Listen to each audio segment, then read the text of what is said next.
పండుగను ఎలా జరుపుకుంటారు?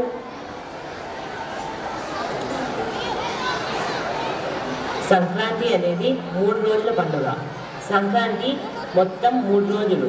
మొదటి రోజుని భోగి, రెండవ రోజుని మకర సంక్రాంతి, మూడవ రోజుని కనుమ పండుగ అంటారు. హిందూ నాగరికత ప్రకారం సంక్రాంతి అనేది ఒక పెద్ద పండుగ. రైతులు పంట కోసి ధాన్యం తమ ఇంటికి వచ్చిందన్న ఆనందంలో జరుపుకుంటారు. మొదటి రోజు నాడు తెల్లవారుజామునే లేచి భోగి మంటలు వేస్తారు. భోగి మంటల్లో ఆవుతో చేసిన పిడకలు, పాత వస్తువులు, పాత చెక్క, పాత బట్టలు వేస్తారు. పాత వాటిని ఎందుకు వేస్తారంటే పాత వాటిని మనలోని చెడుగా భావిస్తూ, అంటే మనలోని చెడును తగలబెట్టేసి మంచిని పెంచుకోవాలని భోగి మంటల యొక్క అంతరార్థం. తరువాత పిల్లల మీద భోగి పళ్ళు కూడా వేస్తారు. తాతయ్య భోగి పళ్ళు అంటే ఏంటి?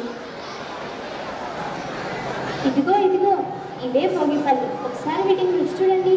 వీటిని వేగి పళ్ళని కూడా అంటారు.